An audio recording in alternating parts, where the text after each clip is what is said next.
Aren't we supposed to like bring built EV tanks now? EV tanks. Well, we got EV Bushmasters. Are you serious? Yeah, no, we do. We have EV Bushmasters made in Australia because, the environment and shit. How do you think those burning Bushmasters are doing in Ukraine right now? I mean, look, the thing is with military hardware, wars are really handy for burning off all the stuff you got sitting in stock. And if you recently remember, Thailand and was it Cambodia had a bit of a shooting match on the border there. And the reason for that is because those rockets, those weapons, all of that stuff, it has a shelf life. And so the best way to get rid of it is, let's make sure we all get a combat badge and shoot the guys over there, and then they get to shoot back at us and they get a combat badge. And then we can say we've got some experience shooting this shit. Yeah. So don't discount that a lot of these border conflicts you see happen in that way. Interestingly enough, the other week I had an Indian guy come up to me and goes, look, Indians aren't the problem, Muslims are the problem. Okay, look, I know you guys don't like, Islam as a religion because you're all Hindus. Yep. Oh, no, you need to understand it's the Muslims are causing all the problems. I said, mate, you guys and Pakistan were about to nuke each other 3 months ago. You had the largest air battle since World War II. And you're telling me that they're the problem?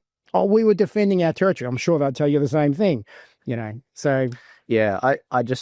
Yeah, there's a lot I can say on that, and I know the Indians are going to come after me. But defense-wise, we are well and truly lagging behind, especially in this new age of warfare. Yeah. I mean, look, Australians bad above their average. We are heavy hitters for what we are, but we also need to remember that this is an asymmetrical warfare. We're not just talking about kinetic warfare anymore. We're talking about cyber. We're talking about missiles at ranges that would blow your mind. Yeah. Australia has an opportunity to be an arsenal for the Southern Hemisphere. We should be making missiles here. Yeah. We should be getting chips and we should be manufacturing missiles in Australia, and that would give us teeth. We don't have teeth right now. No. We rely very heavily on the Americans to go, if it's the shit, it's the fan, we'll send some of your stuff down there. Yeah. Look, when our guys first deployed to Timor in 99, that was when I was in the Air Force. And the reason I did that extra year was for a Timor deployment. We didn't have enough body armor for our deployable guys. We ended up, doing a deal with the Americans at the last minute to get Kevlar for the guys. And that's why when you see footage of them overseas, they're in OzCam with Woodland Cam armor on because we didn't have any. We had to borrow some from the Yanks. There's no reason we shouldn't have industry here. It's actually ridiculous. So I'm still trying to recover from the EV comment about the tanks, like the idiocy. It's like, these are meant to destroy.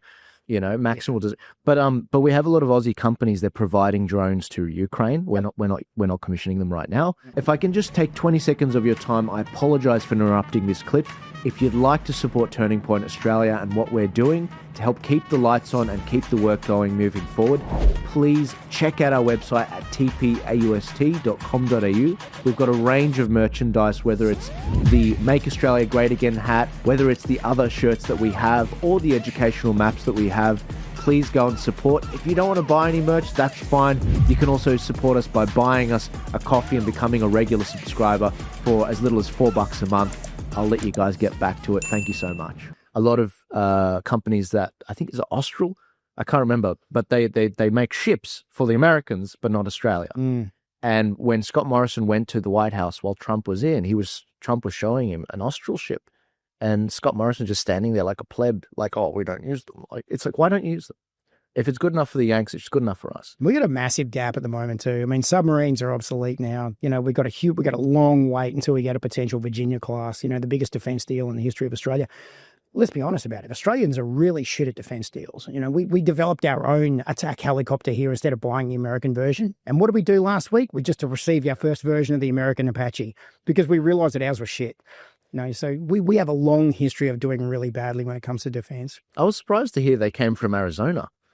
Those Apache helicopters. Yeah, right. Yeah, but I do believe that the Taliban almost had as many as we did after the collapse of Afghanistan. I'm like, we're not a tier 1 power. Yeah. But no, look. We rely heavily on the fact that we think the Americans are going to come and save us if the shit hits the fan. But the way this government dances around between China and the US, that relationship, in my opinion, has been badly degraded. It makes me so angry because early on in our founding, within the first 100 years, just after Federation, we ordered a tier 2 Navy.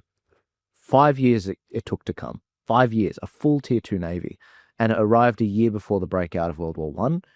A lot of people are like, oh, the Germans, we fought them in Europe. No. We kicked their ass in the Pacific. You didn't even know because it was that quick. Yeah. Because we had the Navy ready to go. Whereas these submarines, it's going to take 25 years from the time that we order them to when they arrive. That's the time it took from the start of World War I to the end of World War II. A lot of shit. That's right. Now look at the technology leap in that period of time as well.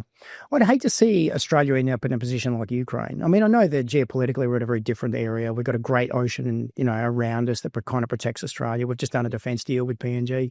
And look, I'm just a bystander observer of this, and there's a lot of smarter people than me out there about our, the security of our region.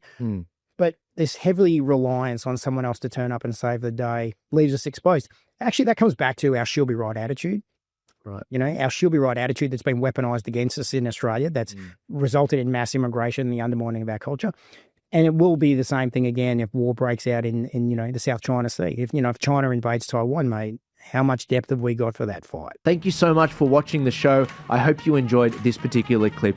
If you want to support this show and keep the lights on and support everything we're doing at Turning Point Australia, please head to tpaust.com.au, where we've got hats, we've got shirts, we've got maps. And if you don't want to buy any merch, that's perfectly fine. If you want to just buy maybe a cup of coffee a month, for as little as $4 a month, you can help us get a small, long black to actually support the show and actually keep things going. Thank you guys so much for your support. Please remember to like, share, comment, and subscribe. I'll see you later.